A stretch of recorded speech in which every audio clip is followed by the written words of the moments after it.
بسم الله الرحمن الرحيم. In the name of Allah, the Merciful, the Compassionate, those who believe in the unseen. Qur'ān chapter 2 verse 3.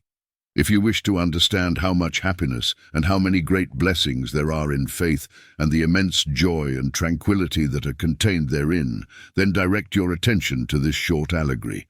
Listen. One day, two men set off on their travels with the intention of both leisure and trade. One of them was a deeply self-seeking, unfortunate person, and he set off in some direction or other. The other was a man God-seeking and fortunate, and he went in another direction. Since the self-seeking man was self-serving, self-absorbed, and a pessimist, he entered, as a punishment for his pessimism, a region of exceeding iniquity, in his perception, that is. Everywhere that he looked, he saw helpless, miserable men crying out in lamentation at the brutality of oppressive tyrants, howling in misery at the terrible exploitation of those men. In every place that he wandered, he would see the same disheartening, distressing circumstances. It was as if the whole town was a place of public mourning. He could find no other way to avoid feeling the sensation of this dark, painful state, except by getting drunk. For everyone appeared to him alien and adversarial, and he saw terrifying, forsaken corpses and orphans weeping tears of despair. And his conscience was thus in a state of torture. The truth-seeking, God-worshipping man, on the other hand, was truly objective and an embodiment of a beautiful character. He came thereby into a region that was of the utmost beauty, in his perception, that is.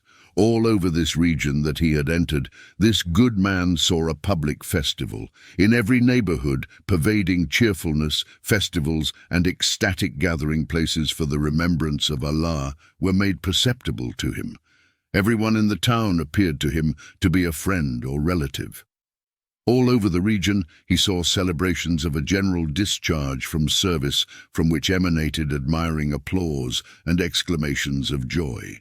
He could hear the sounds of drums and music, accompanied by cries of Allahu Akbar and La ilaha illallah, proceeding from a celebration for the enlistment of soldiers, taking place in an atmosphere of the utmost amusement and delight.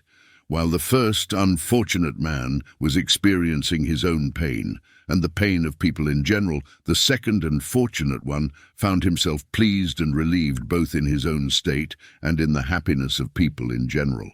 He had already acquired a profitable business and was thus giving thanks to Allah. Some time later, he returned and ran into the other man. He perceived his condition, telling him, "Oh, you have become deranged. It seems to be that the ugliness in your inner reality has become reflected into your outward being, inasmuch as you have been deluded into thinking that laughter is weeping and that being set free is robbery and plunder. Come back to your senses and purify your heart, so that this devastating veil becomes lifted from over your eyes and you are able to see the reality. For it is impossible that a country such as this should be as you have imagined it, manifesting as it does so many clear signs of advancement and perfection, with a king perfectly capable, just, merciful and compassionate, and who cares so conscientiously for his subjects and for order therein." The unfortunate man returned to his senses, saying ruefully, "I have become a fool through becoming dependent on drinking.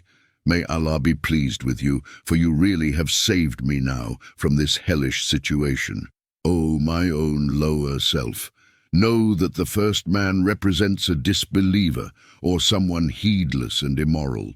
From the perspective of such a man, this world is a place of universal mourning, and all living creatures are orphans, weeping at the blows of separation and death. Human beings and animals are creatures forlorn and out of control, torn apart by the claws of impending death. The immense beings, the mountains and the seas, are soulless, terrifying corpses. There is no end to the devastating, crushing and terrifying delusions such a man has. All stemming from his disbelief and misguidance, they torment him spiritually. The other man is a believer. He recognizes the Creator and gives credence to him. This world is, in his perspective, a place for remembrance of the Merciful. For both humans and animals, it is the sphere of learning and of training. It is the arena in which men and jinn are tested. All deaths of animals and human beings are instances of discharges from duty. Those who complete their life duties move on, in a state of spiritual joy, from this impermanent residence into an untroubled world, so that new officials can take their places and begin their employment. The birth of all humans and animals constitutes their enlistment in the army, their reception of their weapons, and their commencing their new tasks. Each living being is a glad soldier on active duty, an upright and contented official. All voices are a glorification and remembrance of Allah at the commencement of duties, or cries of gratitude and joy at their end, or melodious songs springing from the pleasure of work. From the perspective of the believer, all existence are affectionate servants, companionable employees, and kind books belonging to their generous master and compassionate owner. Many more delightful, lofty, delectable, and sweet truths manifest and become apparent through the faith of such a person. That is, faith carries the seed of the spiritual tuba tree of heaven, and disbelief carries the seed of the zakum tree in hell.